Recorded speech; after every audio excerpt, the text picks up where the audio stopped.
Hiya Tom, great to meet up with you at the range and do some work on your game. Quick recap as promised about the key points that we covered. Thing for the night really was get the feet turned out, get the arms in and no release. First thing we need to appreciate is that with the feet turned out, the knees go out, as can be seen by the bottom two images. Once the knees are out, that frees up the hips to turn during the backswing, something we discussed in relation to the amount of hip turn you need to get the shoulders to travel 90 degrees. Once the hips are turning properly, it's easier to get the hands working in an inward manner. And you can see here down at the bottom right, Charlie Wee's got the feet turned out. As he makes his backswing, you're going to see Charlie work his hands in and his arms in.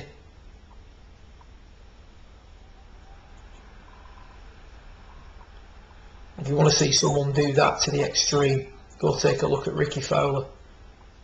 So you're getting the arms working in and then elevating up onto plane at the top.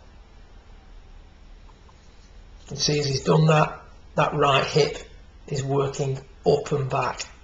This idea of not turning your hips is an absolute myth. Nobody demonstrates that out on the tour. They all straighten the right leg slightly, flex the left knee slightly and rotate the hip slightly during the backswing. All in varying degrees, but the right leg straightens, the left leg flexes and the right hip works up and back if that player wants to keep those arms on the rib cage during the backswing. So we take a little look at your first swings.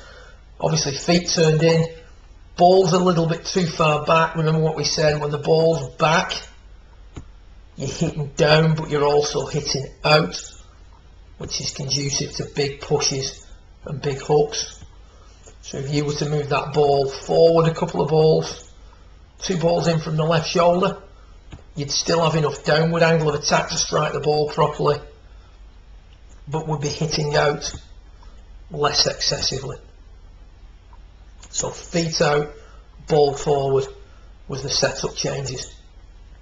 In regards to the path of the hands, we can see here that the hands elevate onto the green line very quickly, then continue that trend all the way to the top. Limited turning of the hips, limited ability to turn the body, and as a result the arms just get lifted off the rib cage, arriving at the top of the backswing, way above plane. Now you've got 2 options. You can either come straight back down on that line, hit a pull and a cut, or you can try and reroute the golf club, which you do. You can see how your arms now are in a more inward condition, but unfortunately we can do that in varying degrees and we run the risk of getting too much under plane. You don't on that particular occasion, you made a pretty good pass at it, but unfortunately as we're dropping that club under and those arms in more, the right shoulder is no longer working around, it's just working down, and that can cause the club to get released too quickly through the hitting area. Do that again, sorry about that. My mouse having a moment. Right shoulder works down, eventually stops, and you can see a flip of the wrist and quite a high rate of closure as you're coming through the golf ball. One view from face on, arms working straight back. You can see as you do that, you moved off the golf ball slightly.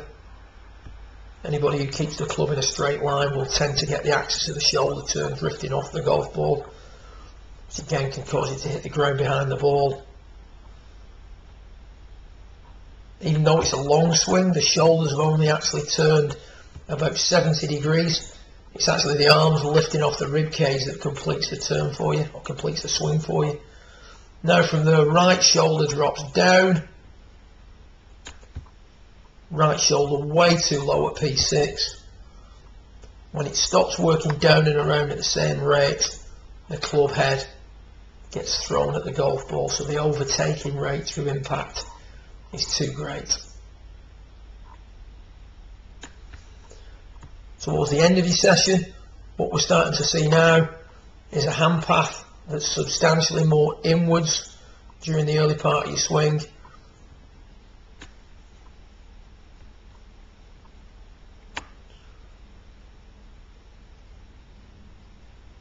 a little bit of a bump off the golf ball.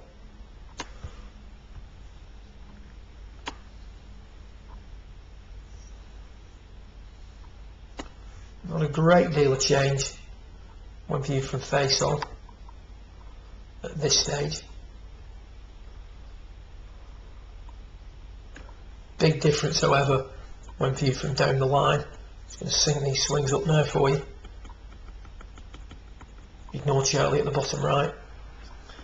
Hands now when down the line, getting onto the green line at a much more appropriate stage. Arms more in at P3.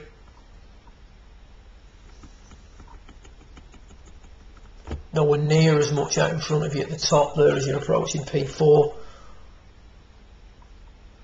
Still a sort of degree of lift to complete the backswing, but a fuller shoulder turn at that point. What we've got to do now is just shorten the arm swing a little bit.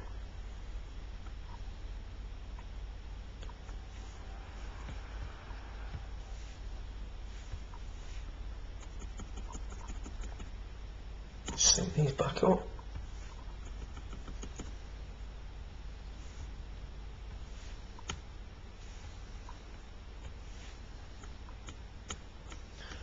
Right shoulder still dropping back a touch, however, much tighter release point. This is going to improve your ability to hit out in front of the golf ball.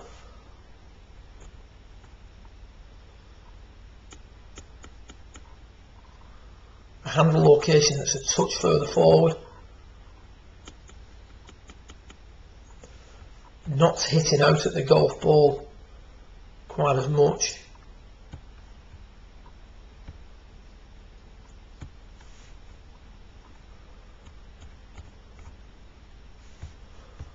Club face that isn't quite as flipped shut through impact.